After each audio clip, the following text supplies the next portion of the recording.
Hi friends, welcome to Fragrance of My Life. இன்னைக்கு நம்ம ஒரு சிம்பிள் இன்கிரீடியன்ட்ஸ் வச்சு எறா வறுவல் எப்படி செய்கிறதுன்னு பார்க்க போகிறோம். ரொம்பவே கம்மியான இன்கிரீடியன்ட்ஸ் நம்ம ஈஸியாக செஞ்சு முடிச்சிடலாம். இந்த ரெசிபிக்கு பார்த்தீங்கன்னா இந்த சைஸ் எறா தான் செம்மையாக இருக்கும். ஸோ இந்த சைஸ் எறாவை வாங்கிக்கோங்க.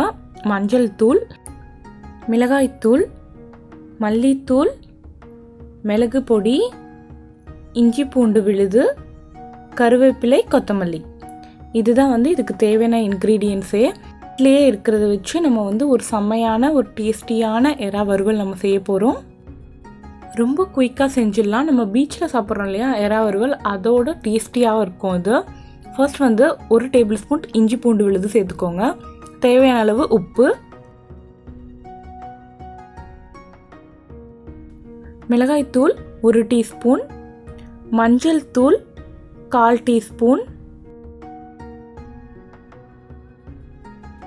மல்லித்தூள் 1 டீஸ்பூன், மிளகுத்தூள் பார்த்திங்கன்னா ரொம்ப நைஸாக இல்லாமல் கொஞ்சம் கொரகொரப்பாக இருக்கிற மாதிரி 1/2 டீஸ்பூன் சேர்த்துக்கோங்க. இது இப்போ எல்லாத்தையும் நம்ம நல்லா கலந்து விட்டுக்கலாம். இந்த இறால நல்லா கலந்து விட்டுட்டு ஒரு 30 மினிட்ஸ் 30 நிமிஷம் நீங்கள் அப்படியே ஓரமாக எடுத்து வச்சுருங்க. எவ்வளோ நேரம் இந்த எறாவை இந்த மசாலாவில் ஊற வைக்கிறோமோ அவ்வளோ டேஸ்ட்டாக இருக்கும். ஸோ மினிமம் ஒரு 30 நிமிஷம் வச்சா போதும். இப்போ ஒரு பேனில் எண்ணெயை ஊற்றிக்கோங்க. கொஞ்சம் தாராளமாகவே எண்ணெயை ஊற்றுங்க. அந்த எண்ணெயில் தான் நல்லா ஃப்ரை ஆகணும் அந்த எறா. அப்போ தான் நல்லா மொறுன்னு இந்த பீச்சில் சாப்பிடுவீங்க பார்த்தீங்களா, அந்த மாதிரி இருக்கும். எண்ணெய் சூடானதும் எறாவை இந்த மாதிரி தனித்தனியாக போடுங்க. மொத்தமாக அள்ளி அப்படியே போடக்கூடாது. தனித்தனியாக எண்ணெயில் போடணும். எல்லாத்தையுமே ஃபர்ஸ்ட் நல்லா ப்ளேஸ் பண்ணிவிடுங்க. ஒரு 2 நிமிஷம் இந்த மாதிரி எண்ணெயில் விட்டுருங்க, டிஸ்டர்ப் பண்ணாமல். அதுக்கப்புறமா நீங்கள் திருப்பி போடலாம். இதில் அந்த மேரினேஷன் டைம் மட்டும்தான் 30 நிமிஷம். அதுக்கப்புறமா பார்த்திங்கன்னா ஒரு 10 மினிட்ஸ்லேயே எறா ரெடி ஆகிடும். 2 நிமிஷம் ஆயிடுச்சு. இப்போ நம்ம கருவேப்பிலையை போட்டுட்டு நம்ம கலந்து விட்டுக்கலாம். இது எதுக்கு ஃபஸ்ட்டு எண்ணெயில் போடாமல் இப்போ போடுறோன்னா, இப்போ போடும்போது அந்த இறால அந்த கருவேப்பிலை ஃப்ளேவர் ரொம்ப அதிகமாக இறங்கும். நீங்கள் அந்த கருவேப்பிலையோடு அந்த எறாவை அப்படியே சாப்பிட்லாம். இறால இந்த மாதிரி தண்ணி விட ஆரம்பிக்கும். அப்போ கொஞ்சம் நேரம் மூடி வச்சுடுங்க. ஒரு 5 மினிட்ஸ் மூடி வைங்க.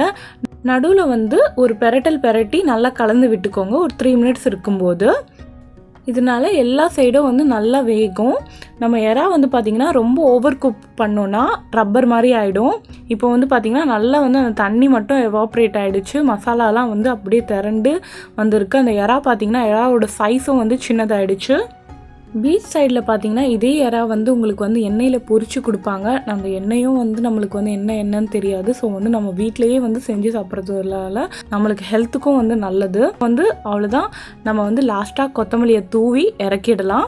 எப்போவுமே கொத்தமல்லியை தூவும்போது நம்ம அடுப்பை ஆஃப் பண்ணிவிட்டு லாஸ்ட்டாக தான் தூவணும். எப்போவுமே அடுப்பை ஆனில் வச்சுட்டே கொத்தமல்லியை நம்ம தூவக்கூடாது. அடுப்பை ஆஃப் பண்ணிவிட்டு அதுக்கப்புறமா தூவிட்டு கலந்து விட்டுக்கோங்க. அந்த சூட்லேயே பார்த்திங்கன்னா அந்த கொத்தமல்லியோட ஃப்ளேவர் அந்த ரெசிப்பியில் இறங்கிடும்.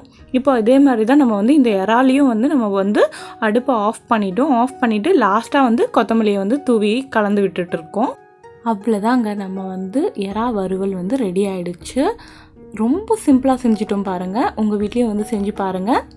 முக்கியமான பாயிண்ட்டை மறந்துடாதீங்க. எறா ஓவர் குக் ஆகிடுச்சுன்னா ரப்பர் மாதிரி ஆகிடும். அதனால் குறிப்பிட்ட நேரத்தில் எடுத்துடுங்க. இப்போ இந்த எறா வறுவல் உங்கள் வீட்டில் செஞ்சு பார்த்துட்டு எப்படி இருக்குன்னு சொல்லுங்கள். உங்களுக்கு பிடிச்சிருந்தா லைக் பண்ணுங்கள், ஷேர் பண்ணுங்கள், கமெண்ட் பண்ணுங்கள். நம்ம சேனலை இன்னும் சப்ஸ்கிரைப் பண்ணாமல் இருந்தீங்க, சப்ஸ்கிரைப் பண்ணுங்கள். சீக்கிரமாகவே உங்களுக்கு பிடிச்ச ஒரு நல்ல ரெசிபியோடு மீண்டும் சந்திக்கிறேன். தேங்க்யூ.